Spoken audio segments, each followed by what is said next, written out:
Eko Patrio kembali jadi sorotan publik nih. Setelah sebelumnya dikritik karena joget di DPR, kini ia membuat parodi dengan sound horeg yang viral di media sosial. Aksi ini memicu beragam reaksi netizen, ada yang menilai gerakannya santai dan lucu, tapi ada juga yang mempertanyakan etika anggota DPR saat membuat konten hiburan. Beberapa komentar bahkan menulis, nantangin rakyat. Menurut Eko sendiri, ini hanya parodi ringan yang tidak bermaksud menyinggung siapapun. Meski demikian, publik tetap menyoroti konteks politik di balik aksinya, membuat momen ini ramai diperbincangkan dan memicu diskusi mengenai batas antara hiburan dan tanggung jawab wakil rakyat.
Di sini yang kita sorot kan ada kenaikan penghasilan THP lah untuk para anggota dewan ini, yang mana tentu ketika melihat kondisi ekonomi sekarang ya kita nggak bisa ekspektasi kalau semua orang bakal menerima itu positif. Atau lebih straight to the point aja, mungkin 90% orang Indonesia ngelihat itu negatif. Sisanya ya either dia anggota DPR atau keluarga anggota DPR yang bilang itu positif. Which is ya di tengah lapangan pekerjaan, mismatch skill isu kayak gini dan beberapa problematika yang dihadapi masyarakat, itu bukan sesuatu yang populer dan bakal dapat sentimen positif. Terlebih lagi banyak sekali hal-hal yang sebenarnya masih dikhawatirkan dan masih dituntut oleh masyarakat belum tercapai. Kita butuh good news, yang kita dapetin malah tunjangan anggota DPR naik dan lain sebagainya. Tunjangan itu disebut diberikan untuk mengganti hak rumah jabatan anggota atau RJA yang sudah tidak diterima anggota dewan. Belakangan, pemimpin DPR mengonfirmasi bahwa tunjangan rumah tersebut hanya akan diberikan sampai Oktober 2025. Jadi saya ulangi bahwa anggota DPR itu mendapatkan tunjangan perumahan setiap bulannya 50 juta dari bulan Oktober 2024 sampai dengan bulan Oktober 2025, yang mana uang tersebut akan dipakai untuk kontrak rumah selama masa jabatan anggota DPR 5 tahun, yaitu selama 2024 dan sampai dengan 2029. Jadi setelah Oktober 2025, setelah bulan Oktober 2025, anggota DPR itu tidak akan mendapatkan tunjangan kontrak rumah lagi. Berdasarkan surat edaran Sekjen DPR RI, Surat Menteri Keuangan dan Peraturan Pemerintah Nomor 75 Tahun 2000, gaji pokok anggota DPR adalah 4,2 juta rupiah.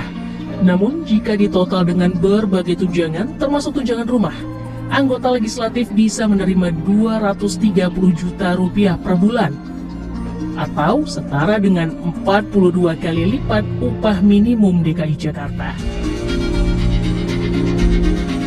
Iya. Beberapa lagi kayak Ada pula namanya tunjangan kehormatan kan, berarti kehormatannya pakai tunjangan dong ya. Berarti kita nggak harus hormat lagi dong Pak Pasya kan.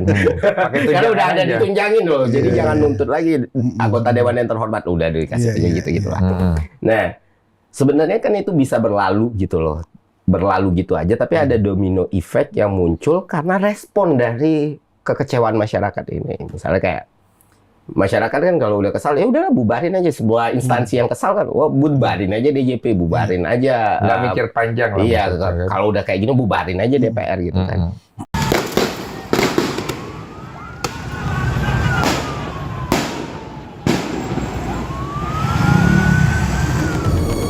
Demonstrasi bertajuk Revolusi Rakyat Indonesia di gedung DPR. Berbagai kritik terhadap DPR kerap muncul tak hanya di sepanjang tahun 2025 ini, tapi juga tahun-tahun sebelumnya. Namun kini kritik berkembang menjadi wacana ekstrim berupa pembubaran DPR. Lantas mungkinkah DPR benar-benar bisa dibubarkan? Dan apa konsekuensi yang akan terjadi jika hal itu dilakukan?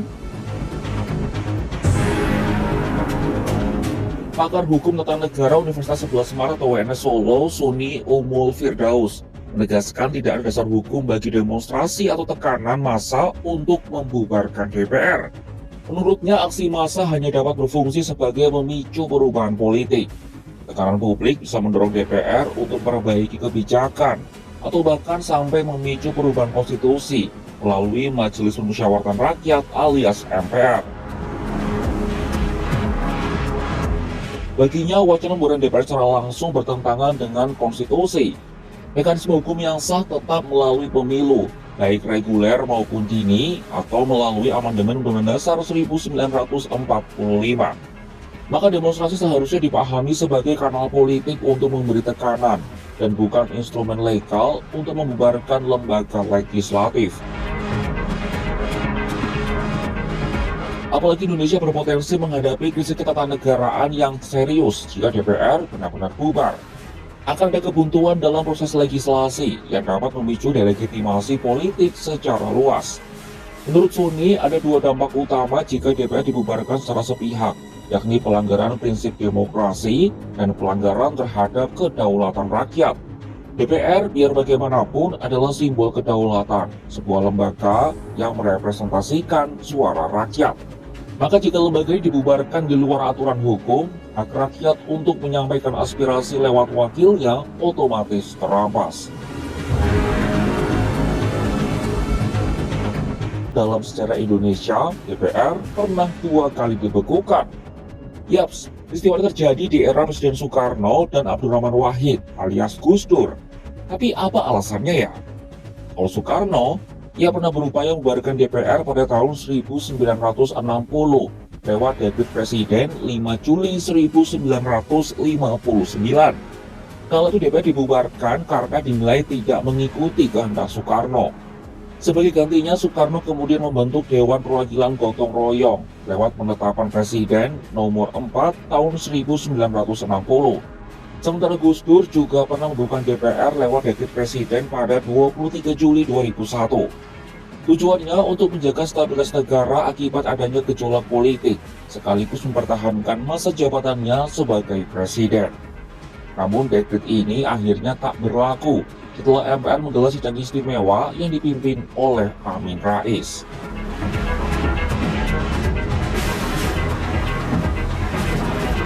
Malah direspon itu lebih bikin kesal lagi masyarakat adalah, oh orang tol dan bodoh nih yang mau bubarin DPR gitu. Oh, disambut dengan ada narasi seperti itu. Pak Ahmad Syahroni. Mental manusia yang begitu adalah mental orang sedunia. Catat nih, orang yang cuman mental bilang bubarin DPR, itulah orang dunia. Kenapa? Kita ini emang orang pintar semua? Enggak, bodoh semua kita. Ini kan dibilang kayak gitu, ya kayak gimana kalau bubarin DPR? Which is sebenarnya memang kalau kita bubarin satu institusi atau kita bekukan itu kan melanggengkan fasisme yang lain ya. Iya. Karena di Indonesia pernah terjadi di era Soekarno waktu itu. Ujung-ujungnya juga nggak benar. Tapi kan ini ekspresi kekecewaan masyarakat. Ya, kita harus direspon dengan nice lah gitu loh. Iya. Atau misalnya kita masih ada kerja-kerja, ya tunjukin kerja-kerjanya dong. Jangan malah ke-trigger gara-gara respon kritikan seperti itu. Kedua mungkin nuance ya. Artinya masyarakat itu kan penuh harapan nih sebenarnya kan. mereka diwakilkan oleh anggota-anggota dewan. Misalnya ada konstituennya Pak Pasya gitu. Tentu Iya. berharap ketika ngeliat Pak Pasya di situ, suara kami dong gitu loh. Kami tuh Tolong punya dong. masalah, iya. Waktu lagi ada lagu dari daerah, terus mereka joget-joget, terus dikemas Ke kiri, ya, ke ke kiri, kiri. kanan, ditambah dengan isu kenaikan, ya orang geram, orang gemes gitu, orang marah. Heeh.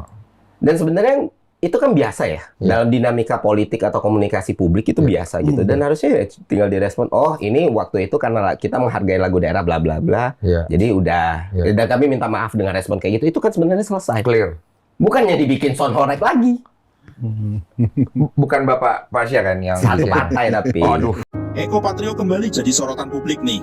Setelah sebelumnya dikritik karena joget di DPR, kini ia membuat parodi dengan sound horeg yang viral di media sosial.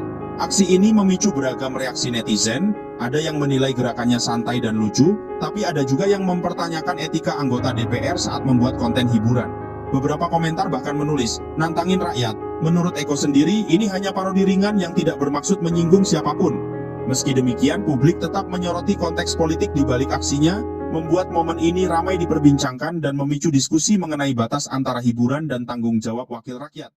Gua udah belokin lagi. Kita dengar dulu penjelasan Bapak Pasya, Pak. Sebenarnya yang saya pengen dengar, Pak. Sebenarnya kenaikan tunjangan ini sebenarnya yang Bapak tahu di dalam itu sepertinya apa sih sebenarnya konsepnya? Ini yang justru saya pengen penjelasan yang lebih detail, lebih akurat dari saudara saya Ferry. Yang dikatakan kenaikan tunjangan itu dari sisi mana, yang mana? Saya merasa sebagai anggota DPR belum ada loh tahun ini ya. Oh. Belum ada kenaikan tunjangan. Jadi sebenarnya wacananya Bahwa apa sih? ada tunjangan, iya. Bertambah tunjangan, Mbak. Jadi- Belum ada. Terus yang dibilang 3 juta per Nah bulan. itu dia saya katakan, itu hitungan dari mana? Nah, itu kenapa narasi itu sampai ada Nah gitu itu loh, kok nanya saya? Mestinya Ferry nanya, cari tahu dong di mana, digali tuh. Loh, Fer- Begini, satu tunjangan, Oke, coba tunjangan coba. kehormatan sudah ada. Dari awal kita dilantik sudah ada. Itu sudah ada. Ini kan soal isu bahwa ada kenaikan tunjangan. Oke. Nah ini yang kita tanya di mana? Kita juga dalam tanda petik, wah asing juga nih kalau ada kenaikan. Iya dong. Iya dong. Tapi begitu isu ini menguat, kita juga bingung. Yang mana yang menguat? Oke, tahan dulu ya. Aku udah ya. Berarti tunjangan kehormatan Tidak, itu sudah ada. Sudah ada dari Sudah awal. ada. Yang hilang Dan sudah sudah ada. berlaku dari dulu. Sama halnya tunjangan komunikasi, Oke. tunjangan transportasi, Oke. termasuk yang lagi ramai dibahas tunjangan rumah Oke. jabatan, Iya. rumah kontrakan ada. Tapi itu sudah ada dan saat ini Sejak saya dilantik itu dapat di bulan pertama kita kerja. berarti kemarin bukan dinaikin bukan. Tidak ada. Kalau saya lagi berpikir, tadi saya kesini saya mikir 3 juta itu dari mana ya? Nah, itu kemarin yang keluar dari wakil ketua DPR sendiri loh, Mbak. Salah. Mungkin Iya. begini. Oh, Mungkin iya. begini. Masyarakat berasumsi ada bahasa 58 juta Oke. tunjangan rumah Rumah. bagi anggota DPR. Itulah mungkin dibagi-bagi per hari. Oh, kalau 60 juta dibagi sehari itu sekian, kira-kira begitu loh. Oke. Nggak dapet. Itu dia, Nggak makanya dapet saya juga, nggak tapi nggak ketemu juga angkanya. Iya, nggak Makanya ketemu saya juga juga. bingung. Yang dikatakan 3 juta per hari itu di mana? Coba kita tanya. Nah, sekarang kan Enggak, saya kira buka data saja, buka saja. Di Karena mana? gini loh, kita kan Di masyarakat, mana? saya Iya. perwakilan masyarakat. Di mana? Saya perwakilan masyarakat awam. Saya di Oke? dalam. Oke. nah itu kan Bapak aneh saya ya. di dalam. Iya. Lu yang lebih ngerti, ya Oke. kan akademisi. Ah. Gue nih nggak paham nih. Gue perwakilan masyarakat, Iya. gue awam. Yang gue lihat di TikTok ada orang joget-joget kena gaji 3 juta per hari, ya kan? Yang mana dikonfirm melalui wawancara, oh kalau kita tuh harus ada tuh gaji kayak gini karena kosan 3 juta per hari. Betul. katanya. Nah, kalau narasi itu semua, kita bicara dulu tentang kenaikan-kenaikan yang memang tidak ada. Jadi sebenarnya datangnya dari mana? Kan Nah, itu itu dia, pertanyaannya. itu dia. Nah sebenarnya kan dalam pidato presiden kan juga dibilang kalau emang ada kenaikan atau waktu itu dikomparasi sama BUMN kan, yang mana wah ini DPR juga harus nananingunya. Bahwa ke depan ada harapan, baik itu remunerasi, tunjangan dan lain sebagainya itu diharapkan masuk sampai ke wilayah DPR. Selama fiskal kita mencukupi kan nggak ada masalah. Jadi Bang Pasya Kalau sendiri kaitannya dengan pidato kenegaraan Bapak Presiden, saya kan ada di situ. Iya, Iya, isinya iya. apa, Pak? Yang saya tahu tidak ada penyampaian Bapak Presiden. Tolong kasih tahu saya, lihatkan kepada saya potongan pidato Presiden. Saya ada di situ. Tidak ada pidato Presiden mengatakan bahwa DPR kita tambahkan tunjangannya, nggak ada, Pak.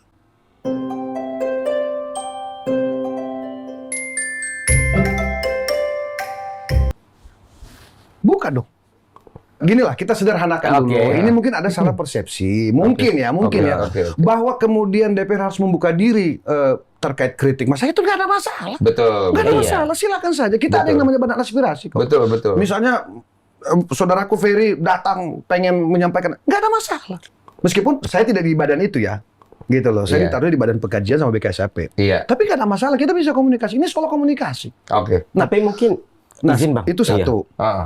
Yang kedua, saya harus terangkan dulu, karena ini kalau saya melihat ini, isu ini berawal dari joget-joget dibumbui soal 3 juta. Nah, saya terangkan dulu soal joget-joget ini. Bukan soal membela DPR, apalagi soal karena satu partai, bukan. Kita semua ada di situ, 580 anggota DPR plus DPD RI itu. Iya, kayak rapat umum itu kan ya? MPR, rapat MPR. Kejadian ada kawan kita yang kemudian seolah-olah berjoget di situ dengan kawan-kawan yang lain, ya, notabene itu lintas partai.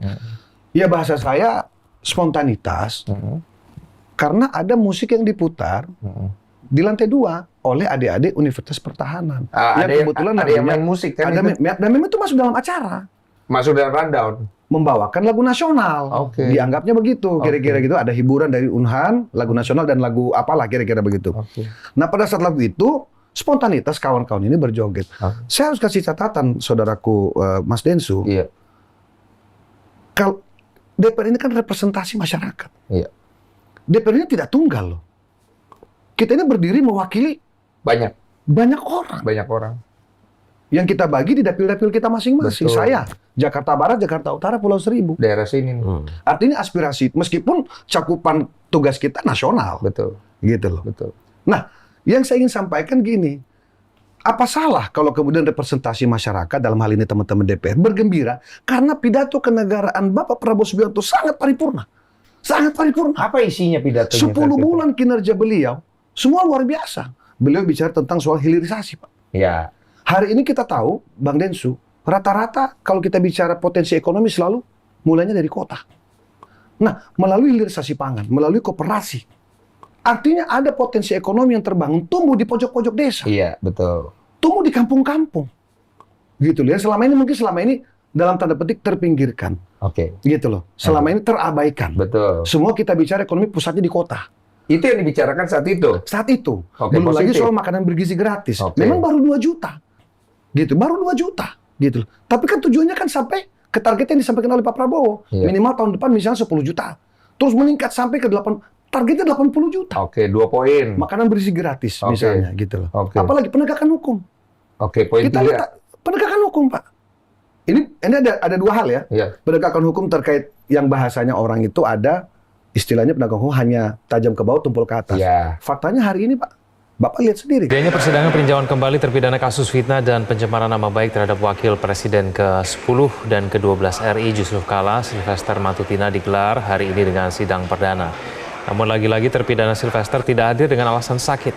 Ketua Majelis Hakim I Ketut Darpawan secara tegas menolak dalih Sylvester. Menurutnya, surat keterangan sakit yang diajukan justru menimbulkan tanda tanya. Apalagi surat keterangan istirahat dan sakit Sylvester tidak disertai keterangan jenis sakit dan identitas dokter yang menandatangani. Darpawan menilai sikap Sylvester tak serius dalam mengajukan PK. Oleh karenanya, Majelis Hakim menutup sidang dan menyatakan permohonan PK dari Sylvester gugur. Informasi di media. Barusan ketangkep. Itu orang badan beliau, Pak. Tapi barusan ketangkep. Itu dia. Orang badan beliau ketangkep. Paham. Ini bukti bahwa kemudian Pak Prabowo tuh on track soal penegakan hukum. Belum lagi soal pelanggaran-pelanggaran yang sebenarnya berdampak pada fiskal kita. Ya kan? Ya mohon maaf ya, tambang ilegal, koruptor, ya kan? Kawan-kawan kita yang di dalam. Itu kan semua berdampak pada fiskal kita. Di situ tunjangan tidak ada tunjangan. Tidak ada bahasa tunjangan. Itu baca Ibu Puan Maharani memberikan penjelasan. Kan sudah dianulir sama Pak Dasko kemarin. Bukan lagi beritanya Pak Dasko. Bukan dong berita Pak Dasko. Pak Dasko mengatakan kemarin informasi kurang lengkap, satu. Dan yang kedua, tidak ada tunjangan tambahan. Kecuali yang tadi dikatakan soal kontrak rumah. Kontrak rumah ini juga, Mas Ferry, 600 juta yang dicicil oleh pemerintah selama 1 tahun untuk kontrak rumah selama 5 tahun. Oke. Which is itu 600 juta kalau dibagi 5 tahun berarti berapa, Mas? Iya sekitar 120 juta iya, kan? 120 juta ya. Per tahun. Per tahun ya. Pertanyaannya wajar nggak 120 juta per tahun kita kontrak rumah? Wajar itu dulu. nggak, Mas Ferry? Itu dulu. Masuk dulu nggak? Wajar. Enggak, ini dijawab dulu berarti. Oke, kan. jawab dulu deh. Berarti kan masyarakat nggak marah kalau Bu Puannya udah ngomong kayak gitu, Bang. Nah itu dia. Artinya kan di sini kalaupun ada pemberitahuan perbaikan setelahnya, bukan salah masyarakat yang kesal karena dengar itu kan berarti. Iya, iya. Kecuali ternyata tidak ada statement resmi yang bilang ada tunjangan naik, masyarakatnya marah. Mungkin kita bisa blaming masyarakatnya kurang memahami, tapi kan the fact dalam situasi dan momen seperti itu ada keluar bahasa itu yang ternyata nantinya sudah dianulir, berarti kemarahan masyarakat itu nggak bisa kita anggap tanpa alasan gitu. Iya, ngerti aku. Istilahnya kan apa yang keluar dari sana harusnya dari satu pintu kan. Iya. Sehingga pintu itu akhirnya jelas terstruktur. Tapi kalau kemudian akhirnya di sini bilang ini, kemudian ditimpalin sebelah sini. Oh ini masyarakatnya yang jadi di gaslighting kan nggak fair juga jadi ya kan. Ya saya tidak bilang begitu ya. Iya, iya ini kan Saya tidak bilang begitu. Maksudnya diluruskan dulu. Saya tidak bilang begitu. Saya tidak bilang bahwa masyarakat tidak mengatakan bahwa masyarakat salah dengan sikap itu, tidak loh. Saya tidak mengatakan itu. Bahwa itu berdampak pada apa namanya masyarakat yang kemudian menjadi marah. Betul. Ya kita bisa pahami. Iya. Karena ada informasi yang dalam tanda petik keliru. Kan begitu. Meskipun sudah diluruskan ya. Nah, jadi saya kira Mas Densu ini kan artis papan atas. Saya, Bapak kan legend. Melebihi kawan saya Pasha Ungu. Gitu kira-kira. Maksud saya gini loh, istilah doorstop, istilah press kan kita sudah biasa menghadapi kayak gitu. Paham. Nggak usah lah di dunia politik, kita di dunia apa? Entertain ini kan kadang-kadang kita kelar syuting, kelar manggung, udah ada wartawan tiba-tiba. Nah, kadang-kadang kita juga, mohon maaf bahasa saya itu keseleo lah kira-kira begitu. Ada yang kita belum paham, kita ngomong, ya saya kira masih bisa dimaklumi lah. Betul. Bukan sikap masyarakat marah, ya kita harus maklumi. Nggak ada masalah. Itu kan reaksi positif ya. Tapi ada beberapa teman, ya sorry ya, itu kan mendapat kecaman ya. Saya nggak usah sebut nama. Saya aja yang sebut nama. Silakan. Ada yang mau disebut? Ada keresahan nggak di situ? Boleh disampaikan? Aku tuh nggak pernah sama sekali masalah personal ya.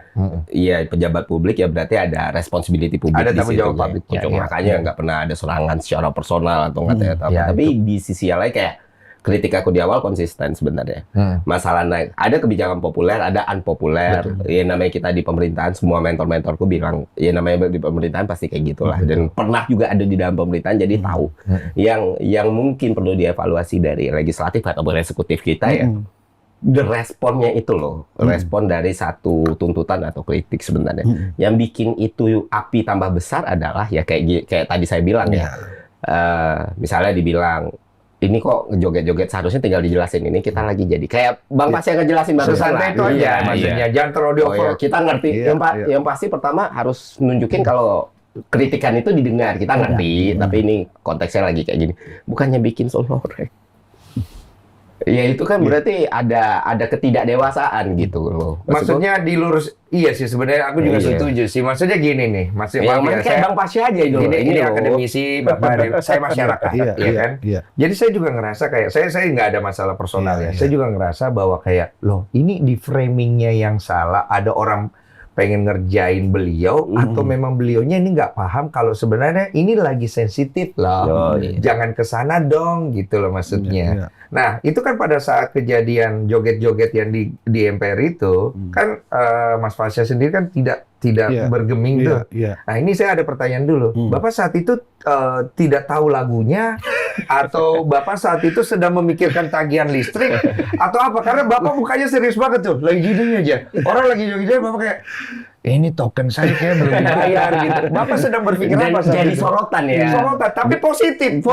Masalah ada highlight juga. Saya juga surprise.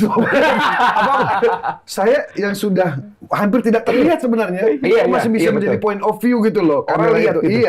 Sampai ada sorry Bang, sampai ada desas-desus Pasha Ungu sudah tidak tahan dengan DPR dan mundur. Itu FYP. Sampai Bapak tuh udah di framing bahwa Bapak itu sudah keluar dari DPR gitu loh. Kesannya begitu. Pak Densu, kita ini kan mau masuk ke DPR juga susah. Pak Densu, kita ini kan mau mau masuk ke DPR juga susah. Tiba-tiba mau keluar, Tiba-tiba mau keluar. nyari suara. Kita mau nyari alasan mau keluar juga nggak ketemu.